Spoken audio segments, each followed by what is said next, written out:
Bom dia, bom dia, meus amores, tudo bem com vocês? Espero que bem, eu também estou bem, graças a Deus. Nós vamos começar a nossa manhã fazendo a nossa leitura das notas explicativas do capítulo 7 de Evangelho de Marcos. Vamos começar com a nossa oração. Senhor Deus, nos auxilie nesse momento, nos abençoe, nos guie e nos oriente para esta leitura. Que possamos assim estar na sincronicidade com o teu amor, com a tua veracidade. Que possamos estar na paz de Jesus e que assim seguimos o nosso caminhar dentro desse estudo. Amém. Vamos para a nossa leitura. 7:1-23, ensinamentos sobre a contaminação moral. Conflito entre os fariseus e Jesus a respeito da verdadeira pureza moral. Comiam, 7:5, escribas são enviados de Jerusalém, verso 1, para investigar a situação provocada pela popularidade de Jesus. Em 2:15, 28, 3:6, 20 e 30, bem como aqui, fica evidente que muitos fariseus e escribas pretendiam apenas declarar Jesus culpado de quebrar a lei escrita de Moisés, isto é, aspectos da lei cerimonial em Êxodo 30, 19, 40, 12, tal como interpretada pela posterior tradição dos anciãos, e desta forma desacreditar sua autoridade junto ao povo. Comem com as mãos impuras. Os discípulos não estão quebrando a lei mosaica, e sim as tradições judaicas posteriores que prescreveram a lavagem ritual das mãos, utensílios e mobília. Veja Marcos 7:2-4. Pelo seu exemplo, Jesus indica que seus discípulos podem desconsiderar estas tradições. Veja Lucas 11:37-38. 7:6-8. Os fariseus são hipócritas por duas razões. Suas ações são meramente externas e não provêm dos seus corações que estão longe de Deus. E em seus ensinamentos não são de Deus, mas refletem a tradição humana. 7:9. Rejeitar o mandamento de Deus.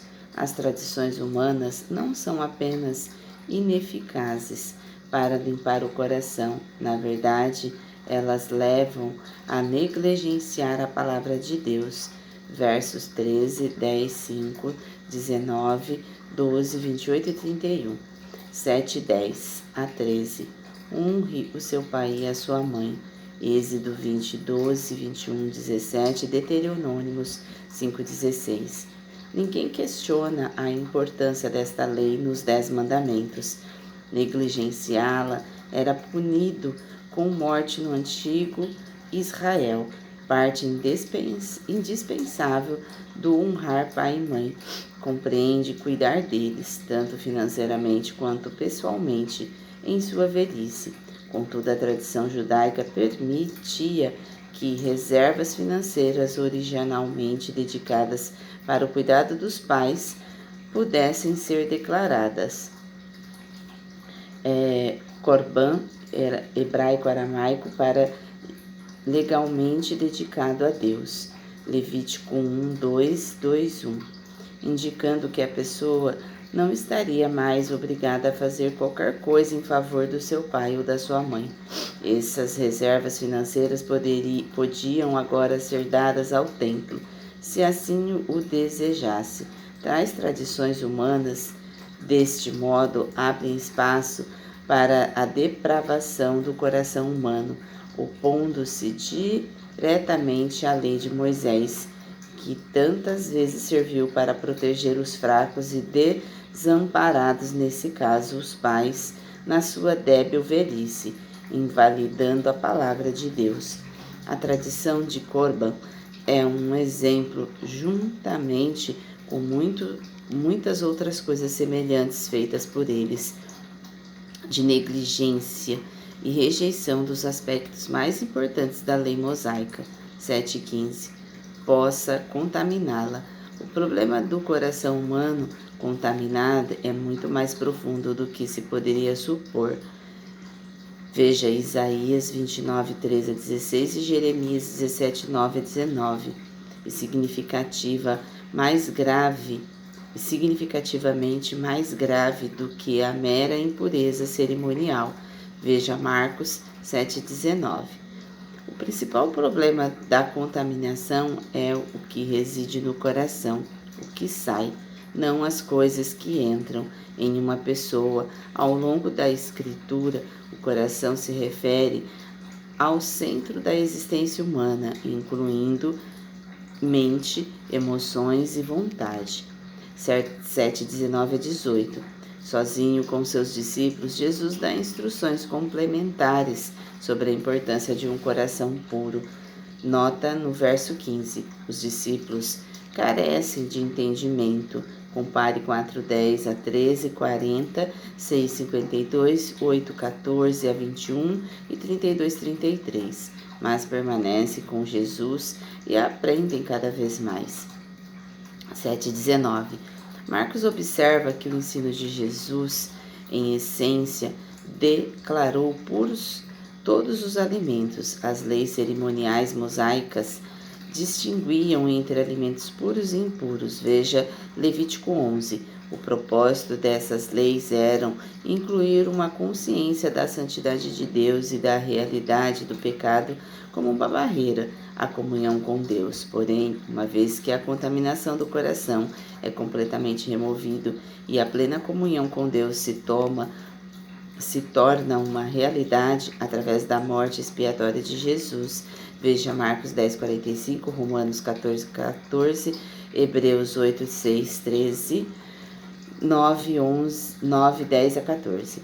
As leis cerimoniais cumpriram seu propósito e já não são necessárias, embora, como visto em Atos 10:11, tenha demorado vários anos para os discípulos entenderem isso. Sobre a liberdade cristã das leis cerimoniais, veja notas em Atos 15:1, 15:19 a 21, Gálatas 2:11 a 12, 4:10, 5:1. Sobre as leis alimentícias, em particular, veja 1 Timóteo 4:3 a 5. 7:20 a 23. O que sai da pessoa repete o ensino anterior de Jesus, verso 15. Aqui ele menciona pensamentos e atos pecaminosos específicos, bem como as características de um coração contaminado, resumindo o seu ensino no verso 23. Todos esses males vêm de dentro e contaminam a pessoa. 7:24 a 30. Abertura aos gentios. Jesus ensina primeiramente para o povo de Israel. No entanto, esses versículos prefiguram o futuro ministério dos discípulos aos gentios. 7:24. Tiro e Sidom. Jesus viaja para uma região helenista e gentia, onde já é conhecido entre seus residentes judeus reassentados. Jesus é chamado primeiramente para levar a notícia do reino de Deus ao povo de Israel. Contudo, ele antevê uma posterior missão aos gentios através dos seus discípulos. 7:27, 13:10, 14:9.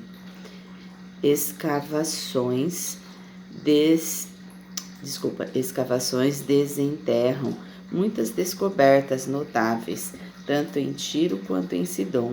Em Tiro há evidências de estruturas romanas e bizantinas, incluindo em grande parte após a época de Jesus. Um hipódromo, um enorme balneário, um fórum, um teatro e túmulos. Tiro era originalmente uma ilha próxima da costa, mais tarde unida ao continente durante o cerco nos dias de Alexandre o Grande, século IV a.C.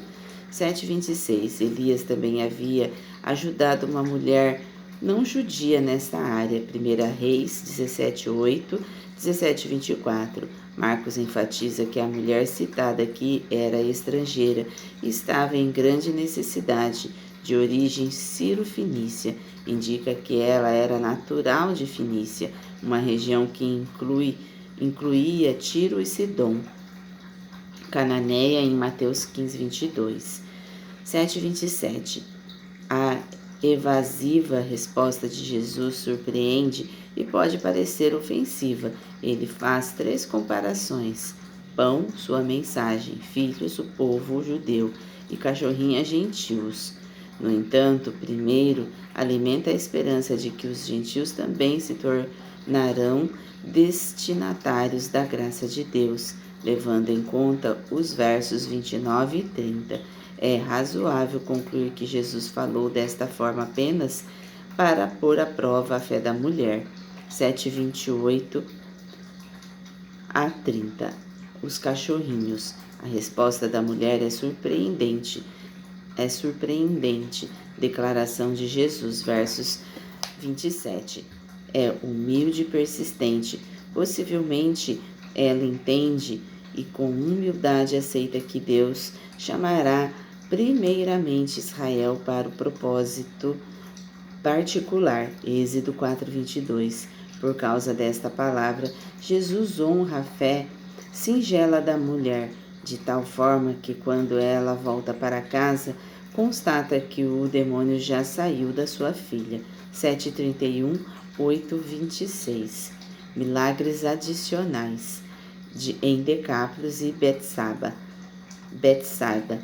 Jesus continua seu ministério de ensino e cura. Enquanto isso, o coração dos discípulos permanece duro. 8:17 a 21. Eles não conseguem entender quem Jesus realmente é. 7:31. Jesus pregou por todos os lados para judeus da Galiléia e da Judéia, bem como para o povo remanescente de Israel, que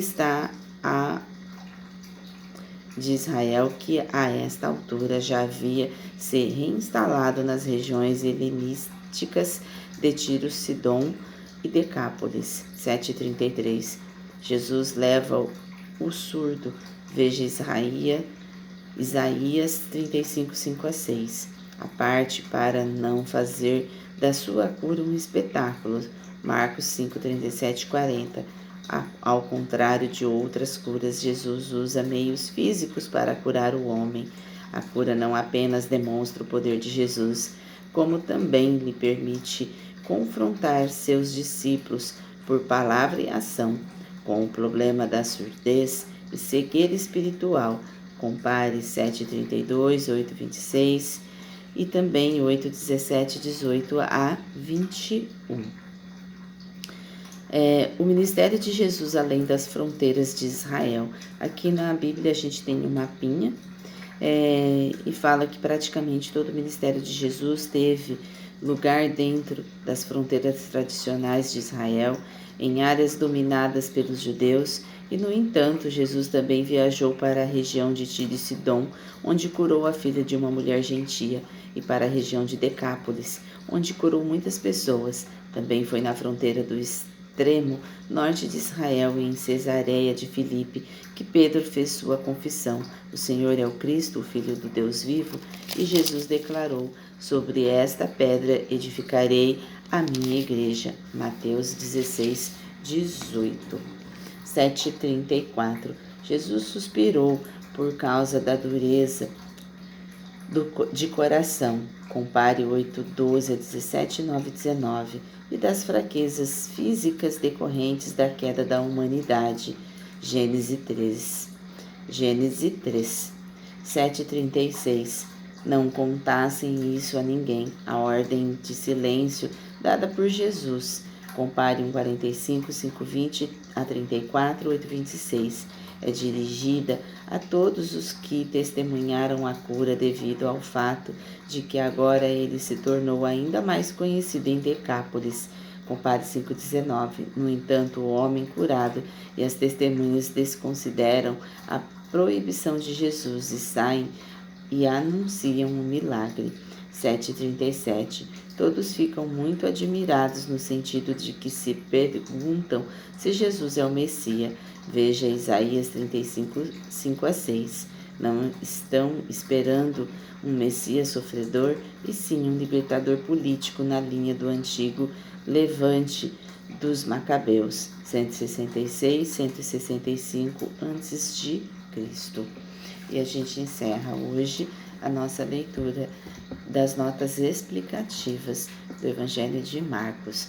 Lembrando que a cada versão a gente tem as suas próprias notas, e a nossa ideia quando nós começamos a fazer esse estudo em janeiro, no dia 1º de janeiro agora de 2026, foi fazer a leitura da Bíblia. Esse é o nosso propósito, é ler a Bíblia, é interpretá-la, de forma leve, e que todos possam estar aqui, independente de ser evangélicos, católicos, espiritualistas ou qualquer outro tipo de religião que a pessoa siga. Nosso intuito é mostrar, através da leitura da Bíblia, o conhecimento que existe dentro dela de forma clara e objetiva para todas as pessoas. Assim como fala nesse capítulo, Jesus não fazia distinção entre gentios, entre os judeus ou qualquer outra nação. E até hoje assim não faz. Deus está onde o povo está com ele. Jesus está onde é chamado e aonde é solicitado. Então, independente de qual seja a religião de cada um, o nosso intuito aqui é mostrar um Deus vivo e um Jesus que auxilia a todos quando assim é solicitado pelo mesmo. Que possamos ter essa consciência dentro do nosso coração, que possamos olhar que Deus está acima de todas as coisas, independente do que somos e de qual a crença que temos. Amém? Oremos. Senhor Deus, que possamos assim levar os seus conhecimentos para os nossos corações, que nesse dia de hoje possamos entender o seu caminho e o seu propósito para com a nossa vida. Em nome de Jesus. Amém. Até amanhã, meus amores.